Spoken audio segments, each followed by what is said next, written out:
السلام علیکم ورحمۃ اللہ وبرکاتہ۔ ناظرین کرام، ہماری تاریخ اسلام ایسے عظیم اور سبق آموز واقعات سے بھری ہوئی ہے جن سے امت مسلمہ کو رہنمائی، بصیرت اور عبرت حاصل ہوتی ہے۔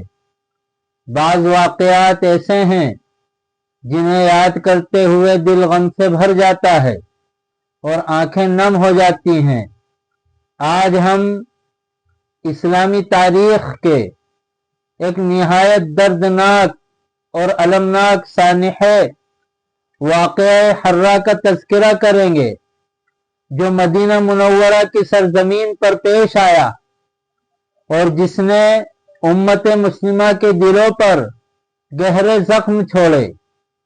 کیا آپ کو معلوم ہے کہ اس ذی الحجہ کے مہینے میں پیش آنے والا افسوسناک واقعہ حرہ اسلامی تاریخ کا ایک ایسا بھیانک، دل دہلا دینے والا، خون کے آنسو رلانے والا اور واقعہ کربلا کے بعد دوسرا شرمناک حادثہ و سانحہ ہے جس میں یزید کی شامی فوج نے مدینہ منورہ پر چڑھائی کی تھی، صحابہ کرام کی توہین کی تھی اور مسلمانوں کے خون کو سستا سمجھ کر تاریخی قتل عام جاری کیا تھا، جس میں قتل و غارت گری اور لوٹ مار کا بدترین سلسلہ 3 دن تک جاری رہا، جس کا بھاری جانی و مالی نقصان اور دردناکی مسلمانوں کو صدیوں بھگتنا پڑا ہے۔ تو آئیے جانتے ہیں آج کی اس ویڈیو کے سہارے دلوں کو چھلنی کر دینے والی، عورتوں کو بیوہ اور بچوں کو یتیم اور بے سہارا کر دینے والی اس بدبخت جنگ کی کچھ تفصیلات اور اس کے واقعی اسباب اور کچھ خطرناک نتائج کو۔ بسم اللہ الرحمن الرحیم۔ جنگ حرہ سن 63 ہجری میں یزید کے دور حکومت میں مدینہ منورہ کے حرہ نامی علاقے میں مدینہ والوں اور یزید کی مسلم بن عقبہ کی قیادت میں بھیجی گئی شامی فوج کے درمیان لڑی گئی۔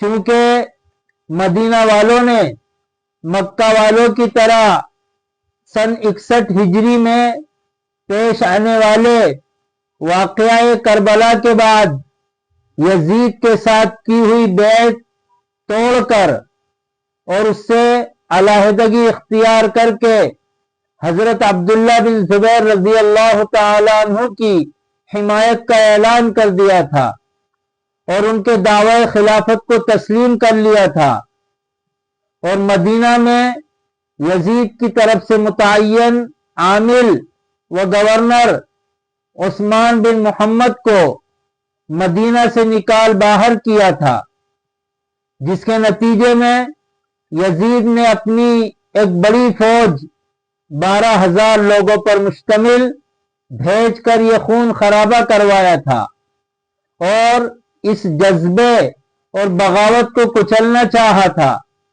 ظلم و بربریت کی تاریخ و داستان رقم کرنے والی اس جنگ میں صحابہ کرام کو بھی نہیں بخشا گیا۔ البدایہ والنہایہ میں حضرت امام زہری رحمت اللہ علیہ کا بیان منقول ہے کہ یزید کی فوج نے اس جنگ میں 700 صحابہ کو شہید کیا، جن میں مہاجرین، انصار اور حفاظ صحابہ بھی شامل تھے، اور 10,000 تابعین کو شہید کر کے ان کے خون سے اپنی تلوار کو سرخ کیا۔ اہل مدینہ نے بڑی بہادری سے مقابلہ کیا اور لشکر شام کا منہ پھیر دیا، لیکن مسلم بن عقبہ کی بہادری اور تجربہ کاری سے اہل مدینہ کو شکست ہوئی اور یزید کی فوج کو فتح اور غلبہ ہوا۔ اس جنگ میں اہل مدینہ کے کمانڈر اور مدنی لشکر کے قائد صحابی رسول حضرت عبداللہ بن حنظلہ تھے، جو اسی جنگ میں شہید ہو گئے تھے، اور ان کے کئی بیٹے بھی شہید ہو گئے تھے، یہاں تک کہ تمام لوگ دبک کر اور چھپ کر اپنے اپنے گھروں میں پناہ گزین ہو گئے۔ اور اس وقت مسجد نبوی میں حضرت سعید ابن المسیب رحمہ اللہ، جن کا شمار کبار تابعین میں ہوتا ہے، موجود تھے۔ جب نماز کا وقت ہوتا تو روضہ رسول صلی اللہ علیہ وسلم سے اذان کی آواز شروع ہو جاتی تھی۔ حضرت سعید ابن المسیب رحمۃ اللہ علیہ فرماتے ہیں کہ جب نماز کا وقت ہوتا میں قبر شریف سے اذان کی آواز سنتا تھا، پھر اقامت بھی ہوتی اور میں اسی اقامت سے نماز پڑھتا۔ ان دنوں مسجد نبوی میں میرے سوا کوئی نہیں ہوتا تھا۔ کتب احادیث اور تاریخ کی کتابوں میں اس کے دلائل موجود ہیں۔ حالانکہ اہل مدینہ کو ڈرانے، دھمکانے، انہیں دہشت میں مبتلا کرنے سے بھی حدیث شریف میں سختی سے منع کیا گیا ہے۔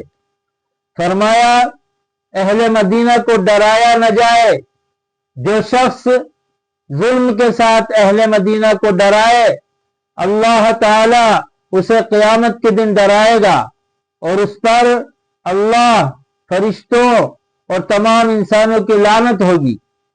اللہ تعالی قیامت کے دن اس سے نہ کوئی نفل عبادت قبول کرے گا اور نہ کوئی فرض۔ ناظرین، اس واقعے سے ہمیں یہ سبق اور سیکھ ملتی ہے کہ جب مسلمانوں کے درمیان شدید اختلافات، فتنہ، نا اتفاقی اور خانہ جنگی پیدا ہو جائے تو اس کے نتائج بہت ہولناک اور تباہ کن ہوتے ہیں۔ واقعہ حرہ میں بہت سے لوگ شہید ہوئے اور مدینہ منورہ کو سخت مصیبت کا سامنا کرنا پڑا۔ بے سوچے سمجھے اور محض اقتدار کے حصول کے لیے جنگ کرنے سے عزت اور حرمت والے مرکز اور ہستیوں کا تقدس بھی پامال ہو جاتا ہے۔ نیز مسلمانوں کے لیے ضروری ہے کہ اپنے معاملات حکمت، عدل اور مشورے سے چلائیں، کیونکہ غلط فیصلے پوری امت کو نقصان پہنچا سکتے ہیں، اور تاریخ سے عبرت حاصل کریں، اور ایسے واقعات کا مطالعہ تعصب کے بجائے عبرت اور اصلاح کے لیے ہونا چاہیے، تاکہ امت دوبارہ ایسی آزمائشوں کا شکار نہ ہو۔ اسی طرح یہ بنیادی پیغام بھی ملتا ہے کہ اقتدار کی ہوس اور آمریت کے بلبوتے پر حق کو دبایا نہیں جا سکتا۔ اس سے حق اور ابھر کر سامنے آتا ہے۔ اس دردناک سانحے نے امت مسلمہ کو یہ سکھایا کہ جبر و طاقت کے بلبوتے پر حاصل کی گئی حکمرانی کبھی پائیدار نہیں ہوتی، اور نہ ہی عوام کے دلوں میں جائز احترام پیدا کر سکتی ہے۔ اس واقعے کو بیان کرنے کا مقصد ہی امت کو تاریخ کے نشیب و فراز سے آگاہ کرنا ہے، تاکہ ان غلطیوں کو دہرایا نہ جائے جو ماضی میں امت کے لیے نقصان دہ ثابت ہوئیں۔ اللہ تعالی امت مسلمہ کے درمیان اتفاق و اتحاد پیدا فرمائے، اور امت مسلمہ کو منصف قائد اور عادل بادشاہ کے جھنڈے تلے جمع فرمائے، آمین اللہم۔ اگر آپ کو یہ ویڈیو مفید لگی ہو تو ویڈیو کو لائک کیجئے، اپنے دوستوں اور عزیزوں کے ساتھ شیئر کیجئے، اور ہمارے چینل کو سبسکرائب کرنا بالکل نہ بھولیے، تاکہ تاریخ اسلام، سیرت صحابہ اور دیگر علمی و اصلاحی موضوعات پر آنے والی ہماری نئی ویڈیوز آپ تک بروقت پہنچ سکیں۔ السلام علیکم ورحمۃ اللہ وبرکاتہ۔